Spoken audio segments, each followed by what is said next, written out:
Love, love is the only thing. And have your eyes really seen? Do we really see with the love that's beyond our human love, that divine love that's always in us? So last year we had a theme for it to be the best year ever. This year we upped it a notch, and our theme is best me ever. Got it.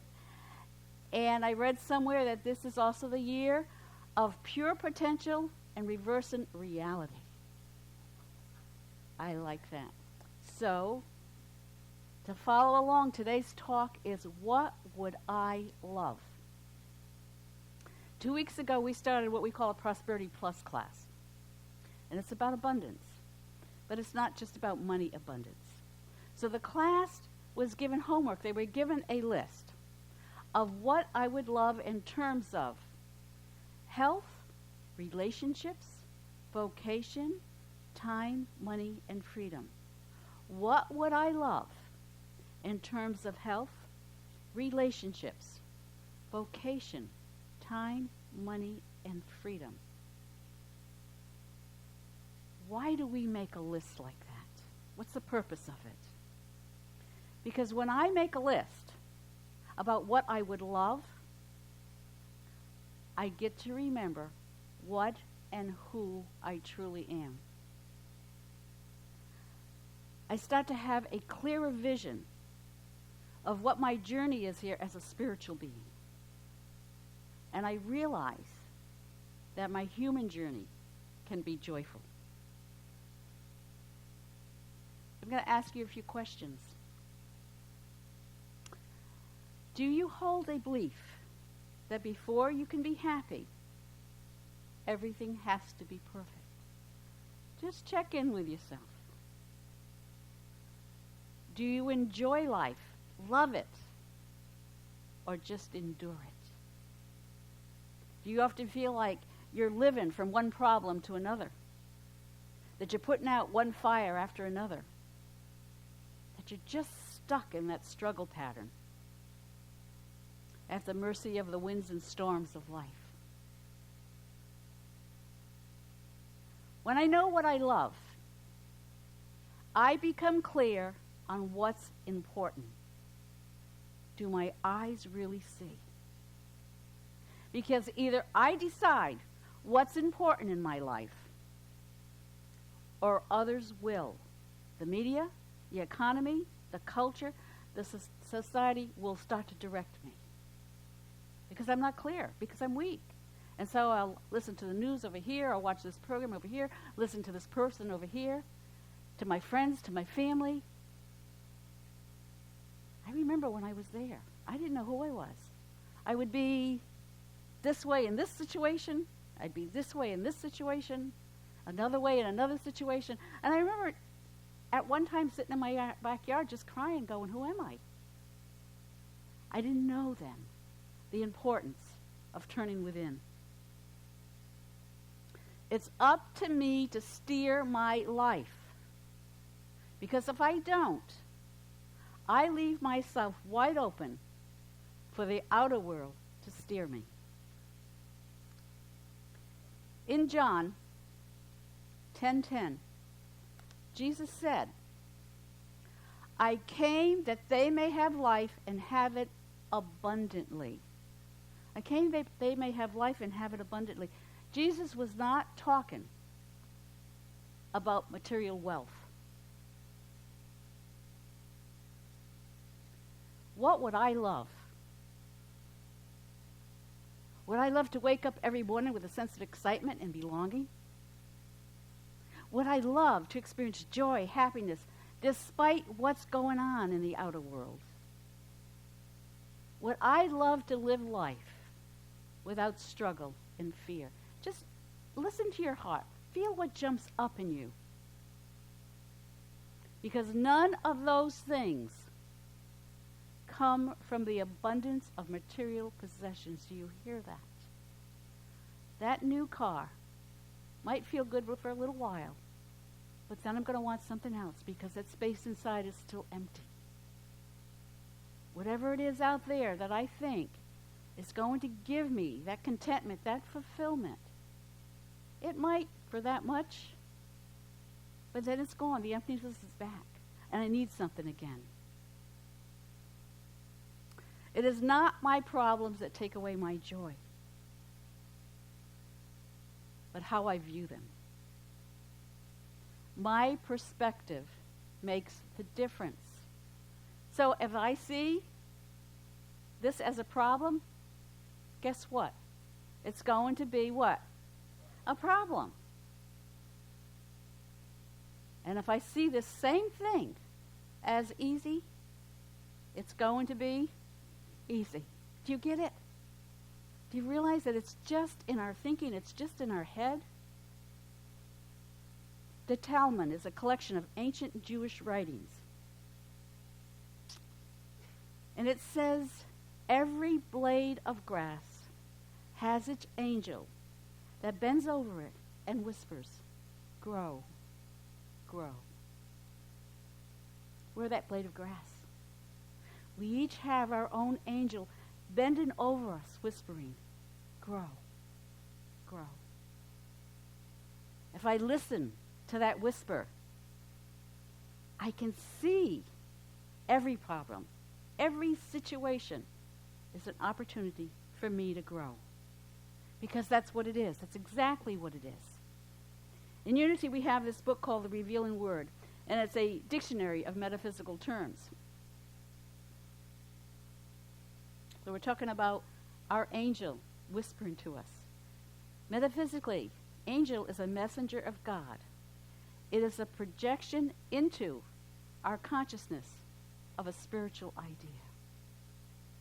To get guidance, to become aware of the still small voice, I have to become quiet.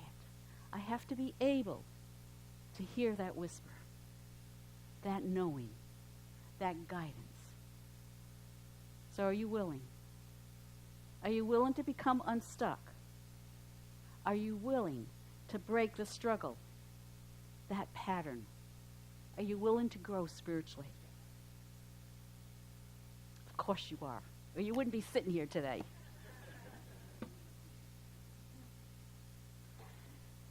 I found an interesting piece of information, and we have this in our Prosperity Plus class as well.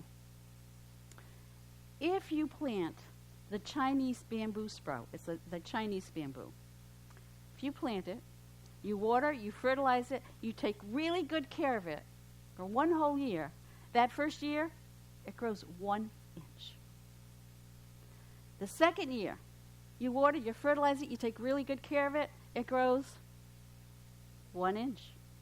The third year, you water it, you fertilize it, you take really good care of it, it grows.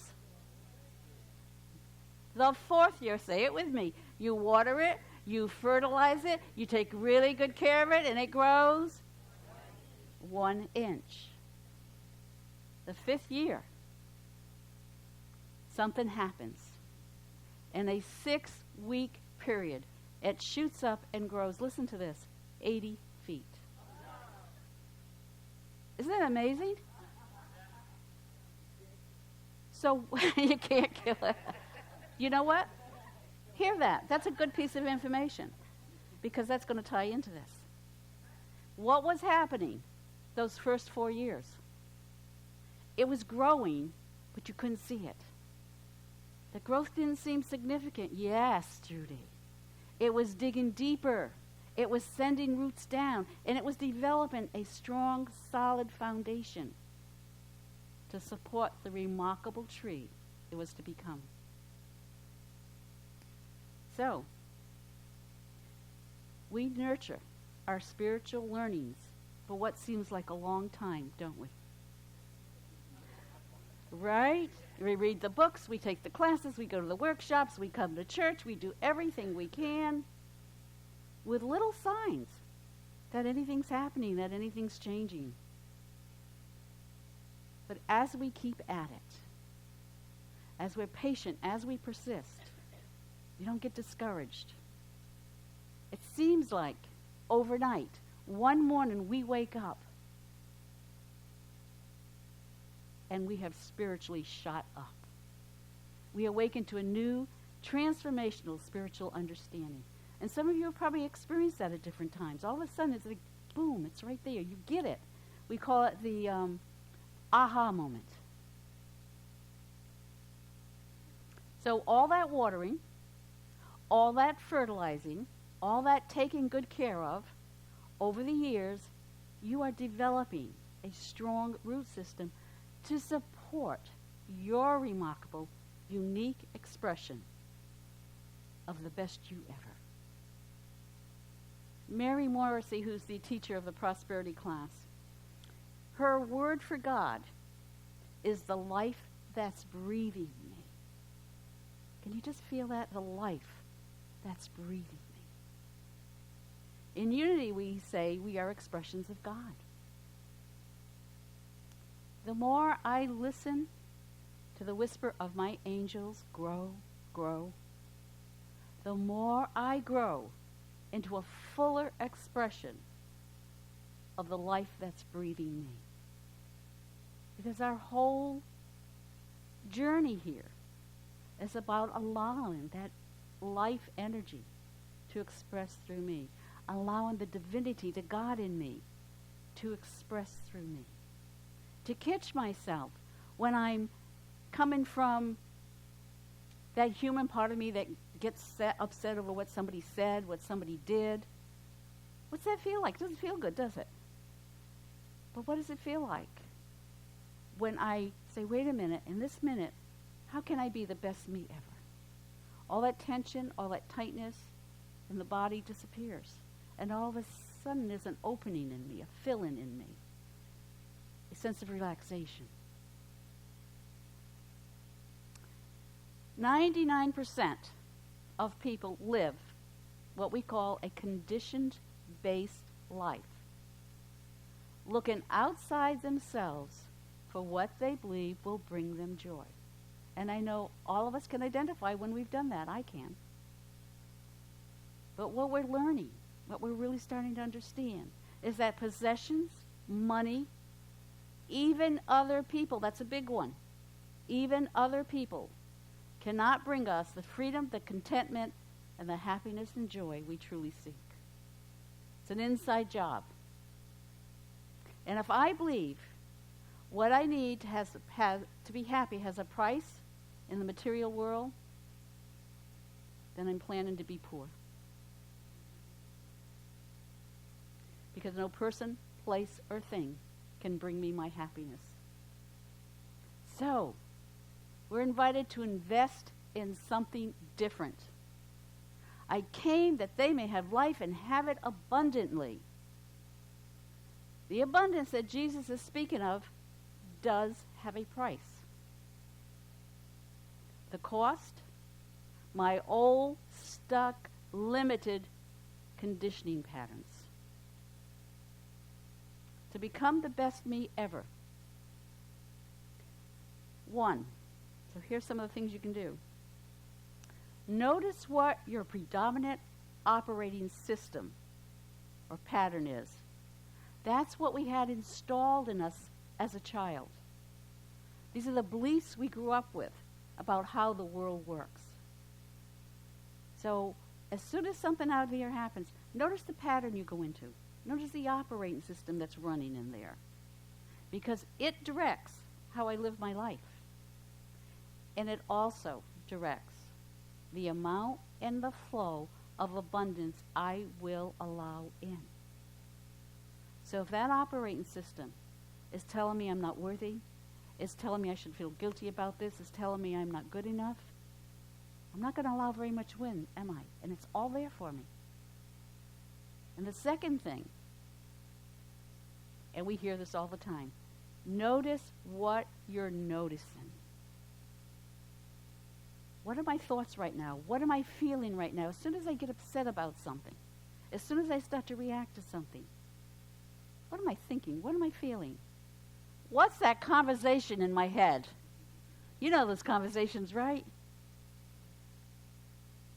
What toxic underlying beliefs keep me from what I would love?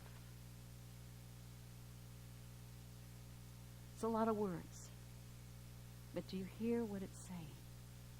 That the only one keeping me from being happy, the only one that keeping me from feeling fulfilled or content, is me. Just all that stuff in my head. Beliefs and thoughts are energy. Beliefs and thoughts are energy, and they have a vibration. And they will draw to us the people and things, the situations that are that same energy and vibration. Do you hear the power in that? So, when you find all that negative stuff going on in your head, don't expect anything out here to show up any differently. Because it's going to keep a law of mind action. It's going to keep attracting. And that's when we put out one fire after another, isn't it? That's when we go to one problem after another. We get over this problem, and all of a sudden there's another one. Because I'm looking for them. I might not know I'm looking for them, but I'm looking for them. There is, now hear this, really hear this, there is a presence and a power within you that is greater than any problem. Can you own that? There is a presence and power within you that is greater than any problem. You are a child of God. You are divine. All that power, all that energy is within you. Close your eyes for a minute. Close your eyes. Take a deep breath. And drop way down. Feel your heart. And then go behind your heart. And allow all your thoughts to disappear just for a second. And breathe. See if you can breathe behind your heart. In there is the essence of who you are. The being that you came here to be. Now take a deeper breath and let that expand inside of you. And just smile and let it feel good. And then open your eyes. That's our power. That's our presence. That's that essence of the divine in us. And you know what happens? We're afraid to let it out. We're afraid to grow more than an inch at a time. Because if we let it out, we are going to shoot up that 80 feet. Nurture, water, fertilize, and take really good care of that essence. And then when you least expect it, overnight you're going to seem to wake up into a new spiritual understanding. You're here today. Mary Morrissey uses this in class. You're here today because you're the tip of the arrow. Think about the arrow, what it looks like. You're the tip. You're the people that are ready to go forward. Brave enough, courageous enough. You are the 1%. Remember I said 99% are living the conditioned life? You're the 1% that are unwilling to live a condition-based life. You are the 1% that are ready to dig deeper, to build a strong foundation to grow on. You are the 1% that realize that you and only you are responsible for your happiness. You are the 1% that will discover the only thing and what you need most for your happiness is to consistently be the best you ever. This week, watch when those old struggle patterns come up. When you start to feel stuck. And as soon as it says ask, instead of this, what would I love? God bless you.